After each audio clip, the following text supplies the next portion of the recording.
Meet Morena and Ernesto from the Museum of Tarot in Italy, in Riola, a small town about an hour or so by train from Bologna. The museum, in a building that dates back to the 1600s, honours the artists who have created tarot decks over the centuries, from the first in Italy in the late 15th century to the 21st century, which has seen an explosion in the number of artists creating decks in countries all over the world.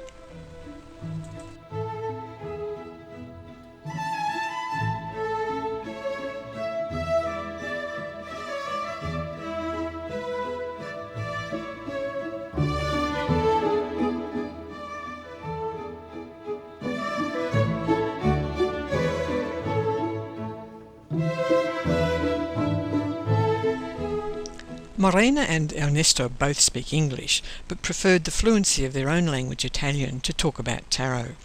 I provide a summary in English of their answers to my questions. One of the wonderful things about this museum is that you can actually not just look at the cupboards, you can actually, excuse me, we can open the cupboards and we can get the beautiful cards out. And it's so wonderful to be able to hold, say, the Visconti Tarot. I'll just walk up a bit closer to the Visconti Tarot, because this is where it all started. What is the fascination? Why are people so fascinated and want to draw their own versions, paint their own versions? The tarot with its symbols is a universal language. We see them reflected everywhere, in the cathedrals and palaces of Italy, in antiquities everywhere, and in contemporary life. In the 100 years or so since the Rider-Waite deck was published, thousands of artists have been inspired to create decks and put a contemporary interpretation on the tarot.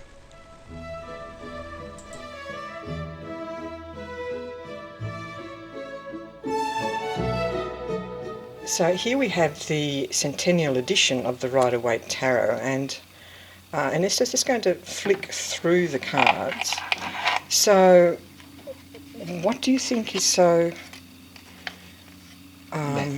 different? Or, I mean, the major arcana are not significantly different, apart from number 8 and number 11. But having the minor arcana with picture stories, what do you think of that, of the difference between this deck and the original Italian ones? A parte il cambiamento della forza. Leaving aside the different positions of justice and strength, it's clear that this deck quickly became fashionable and many modern artists copy aspects of it. To people like me who come from the Italian tradition, it came as a pleasant surprise to see that Rider-Waite appears to have gone to one of the most important Renaissance Italian decks, the Symbolism Tarot, which has full scenes on the minor arcana. You can definitely see similarities with the images that Rider-Waite got Pamela Colman Smith to draw. Having pictures on the minor arcana allows you to expand the discourse on the tarot. Personally, I love simple symbols which allow you to open the drawers of the brain that often remain asleep.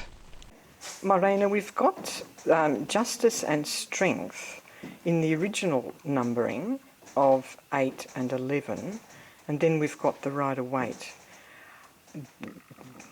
What do you think about this change? Capisco il senso del cambiamento perché I understand why Waite made the change. He divided the major arcana into 2 and put justice, balancing the scales, in the middle. Personally, I don't agree with this interpretation of the major arcana and prefer the original numbering in decks like the Oswald Worth Tarot, which I like. In this deck, card 11 is strength. The hat in the shape of an inverted figure 8 reminds us of card number 1, the Magician, the beginning of a path that is the way of the sun. In the Magician, we have the beginning of the work of alchemy, with all the elements on the table, and the path finishes at 11, strength, which represents the manifestation of what started with the Magician.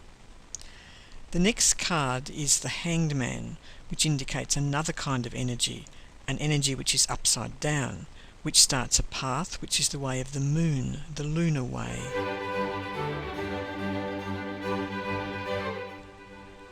Let's spend a few minutes now exploring some of the nooks and crannies of the museum.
In the museum, we don't just have works of art, as in paintings and sculptures, but we also have the sense of the tarot being experienced through the senses.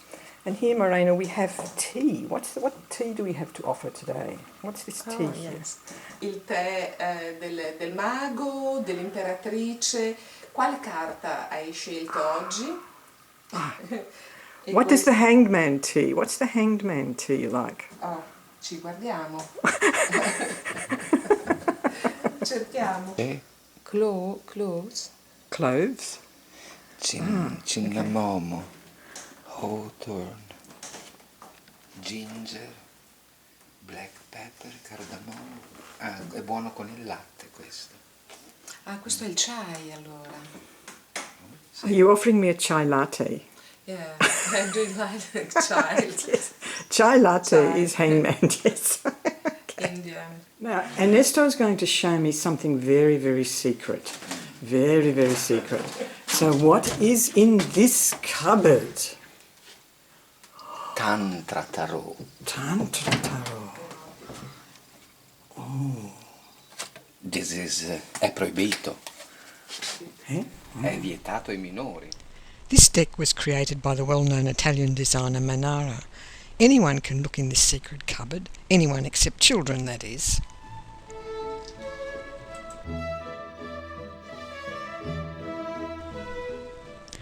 And another cupboard. In this one there's an original of the alchemical tarot. There's also a wine bottle, but the most famous bit about it is the label, which is painted by artist Andrea Piscini. There's now a museum in Rome where you can see his tarot cards. Also in here, the Littera Tarot Europa, and we've got an example, and that's the chariot inspired by Kerouac's On the Road.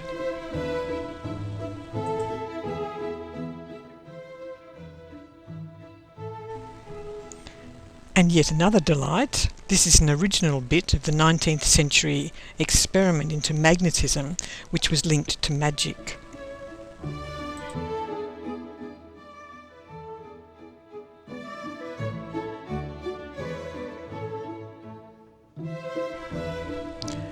And last but not least is the shop. Here, continuing the theme of directly experiencing the tarot, you can buy tarot for breakfast or for lunch.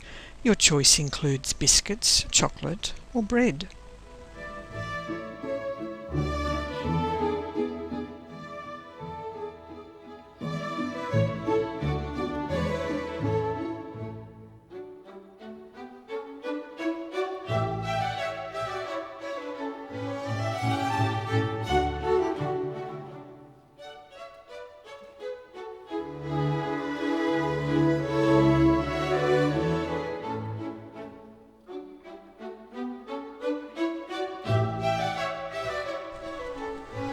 Here too you'll find a photo album from one of the Tarot Art and History tours organised by Arnel Ando, who has a close association with the museum.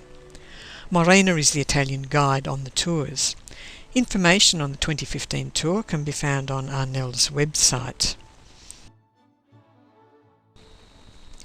If you're into tarot, this tour is a dream come true, travelling with a group of fellow tarot lovers in the wonderfully romantic and spiritual country that is Italia.